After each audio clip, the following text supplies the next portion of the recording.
Hello friends, welcome to DYC classes. उम्मीद करते हैं आप सभी लोग स्वस्थ एवं मस्त होंगे। साथ ही साथ इस कोरोना काल में घर पर रहकर अपने समय का उचित उपयोग कर रहे होंगे। दोस्तों, जो हमने पीछे के मॉडल पेपर के वीडियो बनाए हैं उनमें आप सभी लोगों का बहुत ही अच्छा स्कोर रहा है और बहुत ही अच्छा रिस्पॉन्स रहा है। उम्मीद करते हैं कि आप सभी लोग वीडियोज़ को देखते होंगे एवं अपने ज्ञान स्तर को बढ़ा रहे होंगे।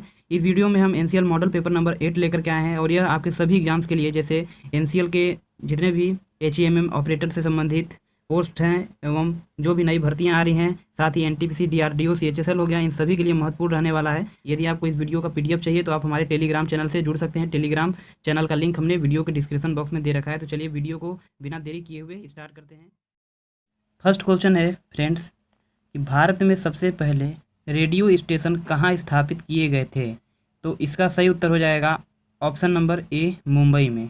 तो जो भारत में सबसे पहला रेडियो स्टेशन था वह मुंबई में स्थापित किया गया था। और याद रखिएगा कि 23 जुलाई 1927 को सबसे पहले मुंबई से ही रेडियो पर प्रसारण किया गया था।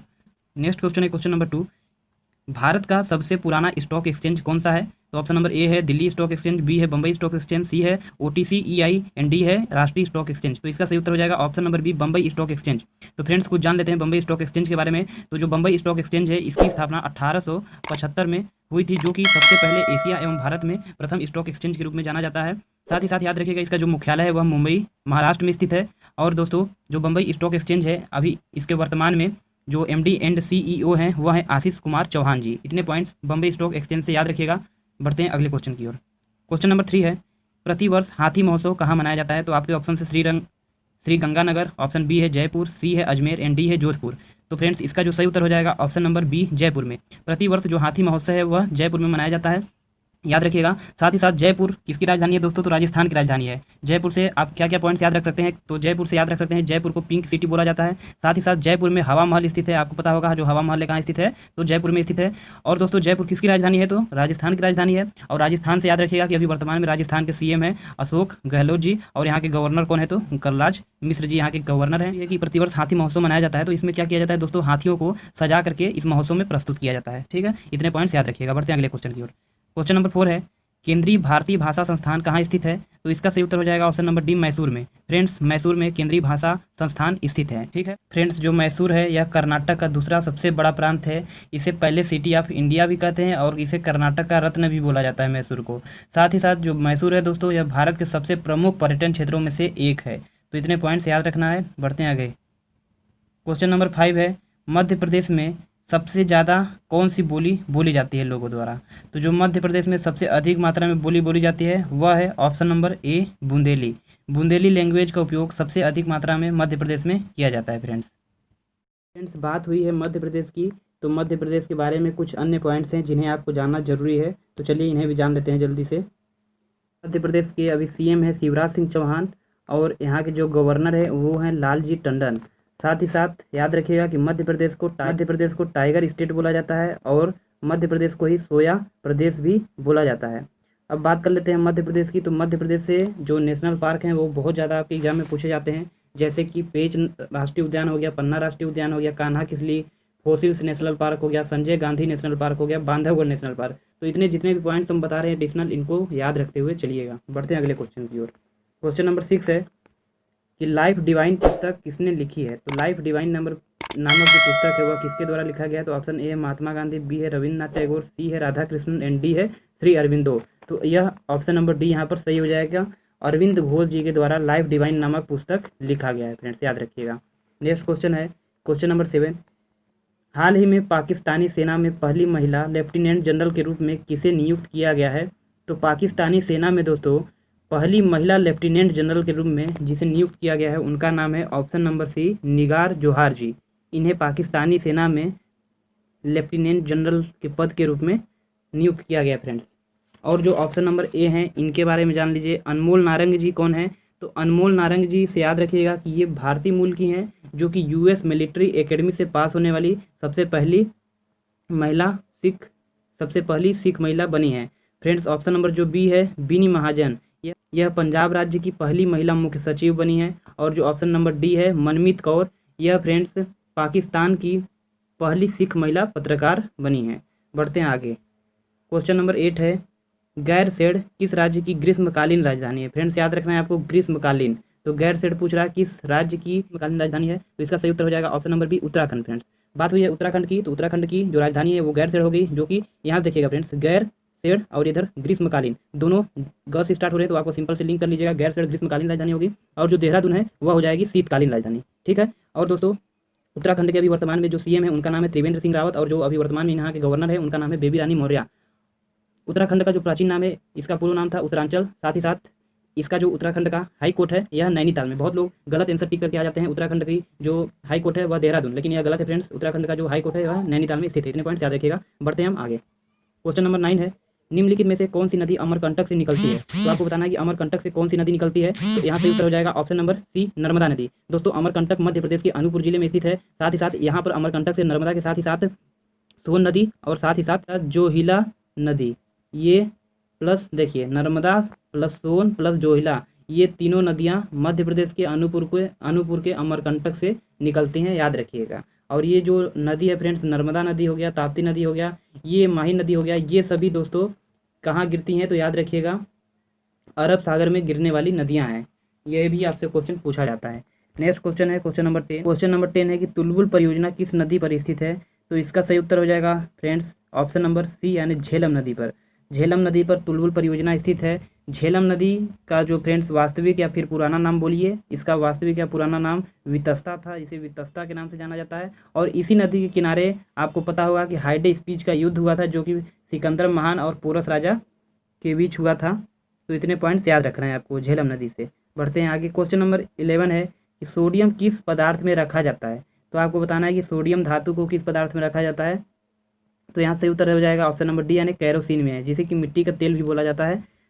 ऐसा इसलिए करते हैं फ्रेंड्स कि मिट्टी के तेल में जो ऑक्सीजन होती है वह नहीं होती है। यह जो सोडियम होता है यह ऑक्सीजन से बहुत ही जल्दी क्रिया करके तुरंत जल जाता है, इसीलिए इसे मिट्टी के तेल में रखा जाता है। साथ ही साथ याद रखिएगा कि सोडियम एकमात्र ऐसा तत्व है जिसे कि चाकू से बिल्कुल ही आसानी से काटा जा सकता है फ्रेंड। क्वेश्चन नंबर 12 पर आते हैं। क्वेश्चन नंबर 12 है कि मानव का मस्तिष्क लगभग कितने ग्राम का होता है? तो जो मानव का मस्तिष्क होता है यहाँ पर सही उत्तर हो जाएगा ऑप्शन नंबर ए, 1350 ग्राम का, या फिर बोला जाए 1.35 kg।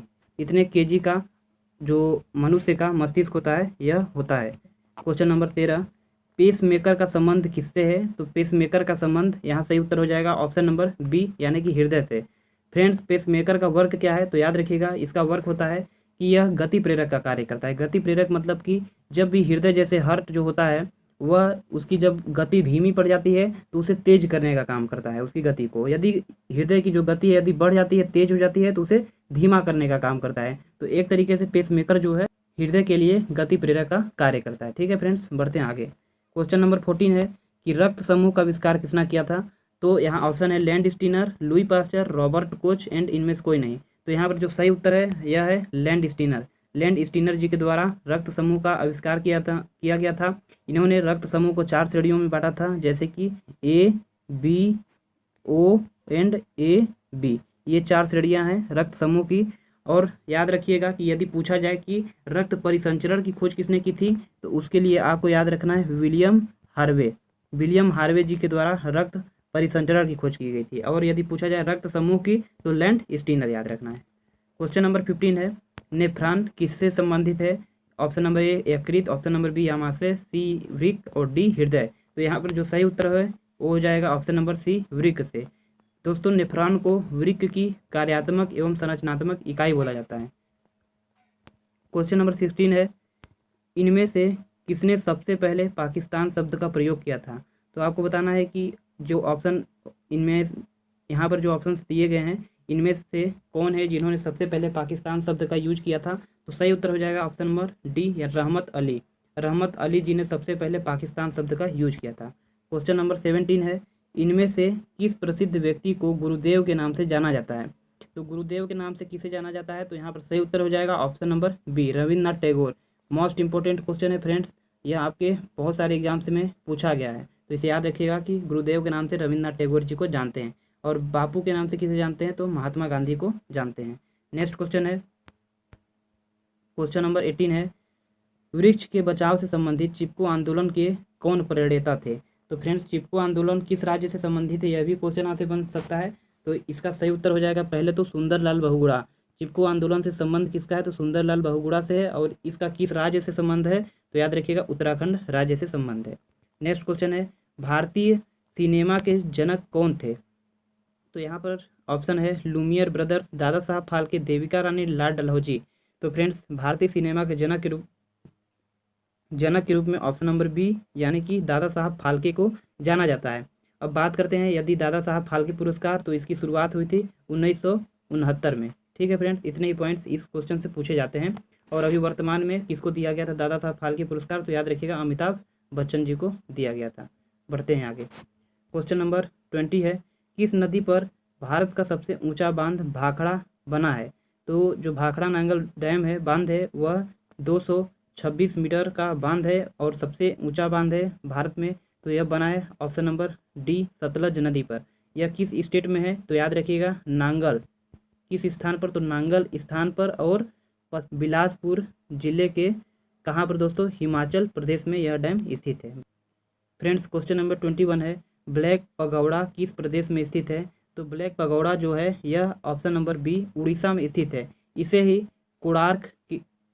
कोणार्क में स्थित सूर्य मंदिर के नाम से जाना जाता है। और जो इसका निर्माण है वह गंग वंश के राजा नरसिंह देव द्वारा किया गया था और 1984 में इसे यूनेस्को में शामिल किया गया था। क्वेश्चन नंबर 22 है कैंसर संबंधी रोगों का अध्ययन कहलाता है। ऑप्शन नंबर ए है न्यूरोलॉजी, बी है ऑर्गेनोलॉजी, सी है ओंकोलॉजी, डी है सीरोलॉजी।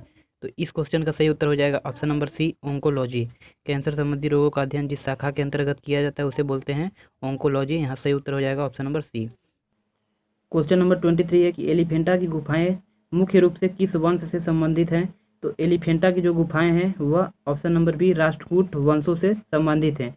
एलिफेंटा की जो गुफाएं हैं फ्रेंड्स यह महाराष्ट्र के औरंगाबाद में स्थित हैं और इनका निर्माण राष्ट्रकूट वंश ने करवाया था। यहीं पर एलोरा की भी गुफाएं पाई जाती हैं। क्वेश्चन नंबर 24 है संविधान के किस अनुच्छेद के अंतर्गत हिंदी को राजभाषा का दर्जा प्रदान किया गया है, तो ऑप्शन नंबर ए है अनुच्छेद 343(1), ऑप्शन नंबर बी है अनुच्छेद 345(1), ऑप्शन नंबर सी है अनुच्छेद 346(1), ऑप्शन नंबर डी है अनुच्छेद 348(1).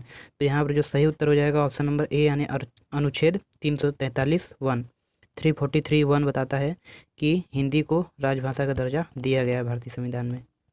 क्वेश्चन नंबर 25 है फ्रेंड्स शब्द रेस्क्यू का हिंदी अर्थ क्या होता है, तो रेस्क्यू शब्द का हिंदी अर्थ है ऑप्शन नंबर ए बचाव। बचाव के लिए उपयोग करते हैं इंग्लिश में रेस्क्यू शब्द। तो इसका सही उत्तर हो जाएगा option number A. Next question है क्वेश्चन नंबर 26 सन्यासी का विलोम शब्द क्या होता है, तो आपको बताना है कि सन्यासी शब्द का विलोम शब्द क्या है, राजा, भोगी, गृहस्थ या फिर इनमें से कोई नहीं। तो यहाँ जो सही उत्तर है वह हो जाएगा ऑप्शन नंबर सी यानी कि गृहस्थ। जो गृहस्थ सन्यासी मतलब क्या होता है फ्रेंड्स, सन्यासी मतलब होता है कि सब कुछ छोड़ छाड़ के चुपचाप सन्यास बन जाना, सन्यासी बन जाना। और गृहस्थ में क्या है कि आप अपने गृह कार्यों में लगे रहेंगे, तो इसका विलोम शब्द क्या हो जाएगा, गृहस्थ हो जाएगा। क्वेश्चन नंबर 27 है कि हनुमान का पर्यायवाची शब्द इनमें से कौन सा नहीं है, तो इनमें से बताना है आपको हनुमान का पर्यायवाची शब्द कौन सा नहीं है। तो यहाँ सही उत्तर हो जाएगा option number D Vinayak. Vinayak किसका पर्यायवाची शब्द है दोस्तों, गणेश जी का। ठीक है, याद रखिएगा। यहाँ हनुमान का पर्यायवाची पवन सूत, अंजनी पुत्र और मारुति ये तीनों है, लेकिन जो ऑप्शन नंबर डी है यह नहीं है। तो यहाँ सही उत्तर हो जाएगा ऑप्शन नंबर डी। बढ़ते हैं आगे। क्वेश्चन नंबर 28 है वर्तमान में भारत के मुख्य चुनाव आयुक्त कौन है, तो यहाँ क्वेश्चन क्या पूछ रहा है फ्रेंड्स, मुख्य चुनाव आयुक्त, यह आपको ध्यान देना है। तो यहाँ से सही उत्तर हो जाएगा option number C Sunil Arora ji. Sunil Arora ji Bharat के मुख्य चुनाव आयुक्त हैं वर्तमान में। यदि बात करें ऑप्शन नंबर ए की अजीत डोभाल जी की, तो ये अभी वर्तमान में भारत के राष्ट्रीय सुरक्षा सलाहकार हैं जिसे कि NSA बोला जाता है। इसका इंग्लिश में अर्थ क्या होता है, नेशनल सिक्योरिटी एडवाइजर। ठीक है फ्रेंड्स। ऑप्शन नंबर जो बी है अमिताभ, यहाँ घोष गलत लिखा गया है, यहाँ अमिताभ कांत होगा। तो ये अमिताभ कांत कौन है, नीति आयोग के वर्तमान में CEO है, चीफ एग्जीक्यूटिव ऑफिसर हैं। और जो ऑप्शन नंबर डी है सामंत गोयल, सामंत गोयल जी अभी वर्तमान में रॉ जिसे कि रिसर्च एंड एनालिसिस विंग बोला जाता है, इसके अभी वर्तमान में हेड हैं। और यदि बात हुई है रॉ की, तो इसी से याद रखिएगा IB यानी कि जिसे बोला जाता है इंटेलिजेंस ब्यूरो, इसका भी पूछा जा सकता है आपसे। तो इसके हेड अभी कौन है, तो वो अरविंद कुमार जी अभी IB के हेड हैं। IB मतलब कि intelligence bureau friends. Question number 29 है वर्तमान में कर्नाटक की मुख्यमंत्री कौन है? तो आपको बताना है इन चारों ऑप्शन में से कर्नाटक के अभी वर्तमान में मुख्यमंत्री कौन है।